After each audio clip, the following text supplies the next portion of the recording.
mentioned earlier, she's the executive member for Business and Economic Regeneration in Glasgow City Council. Thank you. Thank you, John, and good morning to all of you, and greetings to all of you from Commonwealth Games City. I just had to say that. I'd also like to assure Jonathan from earlier that there are no top dogs in Glasgow, and I speak as one who has closed several libraries and a swimming pool, and yet upped my majority. Why? Because we took the people with us. We built other buildings which were much more suitable and useful in purpose, and we got things right because we listened to the people. I have to say to you that I come from a city whose latest brand, People Make Glasgow, was the product of consultation with the people themselves, so it is the people's slogan, and I'm delighted by that. So many people have said in the past couple of days that heritage is about people, and that is just so true, and it's going to be the fulcrum of my story to you about my city. The man in the film yesterday who was an ordinary, or shall I say, like all Glaswegians, an extraordinary Glaswegian, said that heritage was his asset for him and for his children. And he also said, and it's not just about Macintosh. Well, it isn't just about Macintosh, but I can tell you that extraordinary Glaswegians like him were standing at a bus stop with me 6 weeks ago when we saw Glasgow School of Arts Macintosh Library go up in flames and people were in tears. And I was glad that the council was able to come to the aid of GSA with the use of another fine building, the McClellan Galleries.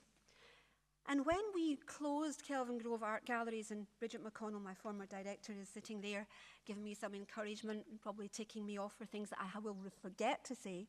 The day that we closed Kelvin Grove Art Galleries for 3 years for refurbishment, grown men were crying in the park.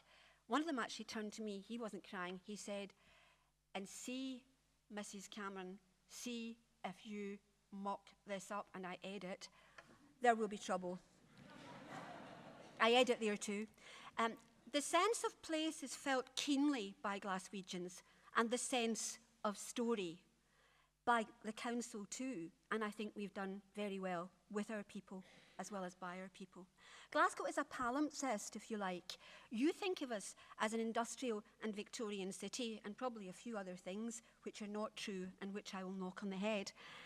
But we are, in fact, a city that was founded 12 centuries ago, and our cathedral from 1190 stands on one of our hills.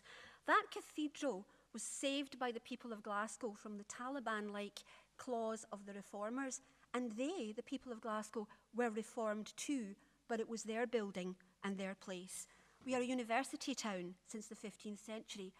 We were a merchant city from the 17th century onwards, and we do have a wonderful merchants' quarter, which we are now using as Townscape Heritage Initiative, but is also to tell our story, which should, in my opinion, have been told long ago, about the proceeds from slavery in the city. We're a Victorian city par excellence, but like Maria, I can tell you that the Victorians in Glasgow levelled an entire medieval and Renaissance city for hygienic purposes and to build parks. And we now have more parks than any city outside London. We're a city of shipyards. When I was a child, 42, now sadly, only 3. So we're also a city of loss and trauma. And one of the great heritage of the city is the River Clyde, which we are now dealing with and which is being regenerated. But for so many, many years, after the loss of our 39 shipyards, none of us, not one of us, could bear to look at that river, and we allowed it to silt up and to decay. When we regained our pride, we were able once again to look at it. The renaissance of our city in the 80s and 90s is well documented. We worked in partnership to do that with local government, with central government, with enterprise, with business, with the universities, with National Trust, with Historic Scotland, and later, to great fruitfulness, with HLF. But we worked with the people, and together we forged a new Glasgow. I think it's very important to say to you that we cleaned up our buildings as the first thing that we did in our Renaissance, and the first building that we built was to house our borough collection. Jenny made much of our year of culture yesterday. That was a year of building things, but it was also a year of intangibles, of giving our city back and our people back their pride and their place. as the Commonwealth Games will do next week. So we're always in partnership, because I believe that there is nothing to lose and everything to gain by bringing the people with us. Hence, I can tell you, in Glasgow just now, we have very many projects locally. We have the Bishop's Palace, rather like Bishop Auckland, on the fringes of a peripheral housing estate, but telling the people's stories of their history. We have Castle Milk Stables, again a similar project, and the people take those forward. But they also buy into the big projects like Kelvin Grove, Kelvin Hall, the Transport Museum, and the great City Hall project, which I have to tell you, Bridget McConnell and I nearly got the sack over, because we decided it wasn't going to be a car park in the middle, it was going to be a centre for the people's music, and the people backed us up. We have complex and difficult choices to make in telling the people's stories.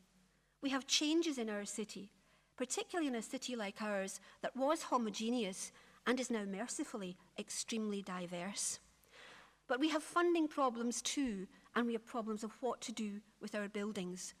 All local authorities are in straitened circumstances. So what do? There's a call for community stewardship, but that may not be sustainable. Is there in fact some kind of sensible modernity where we can go forward in joint stewardship, finance and partnership, where we can use our archives, where we can use our libraries and our digital collections within particularly our great library, the Mitchell? Whatever we do, ladies and gentlemen, we have to do it. We have a duty to do it, and it's extremely important.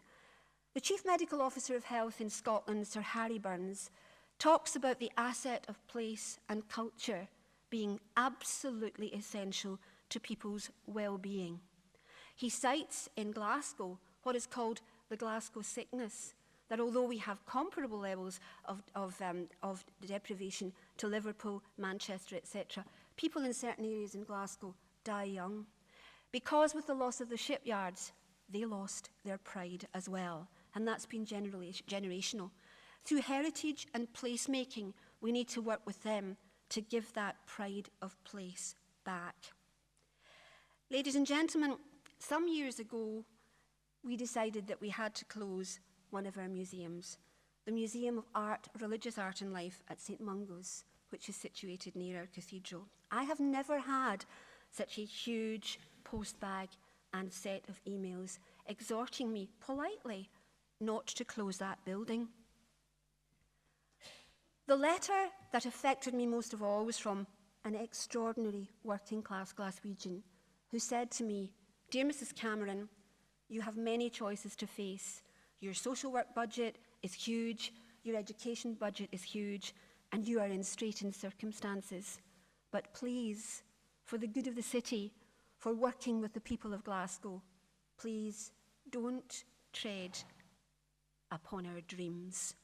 I'm glad to say I didn't, and the museum in question, run in partnership, is still with us. So this is an important work that we do together with our people, and I hope that what I've been able to tell you in my very short space of time about Glasgow gives you the imperative that in our city we work in consultation, we work in partnership, we work for buildings to have a useful purpose, but we work to restore pride and place and space to the people of our city. Thank you very much indeed.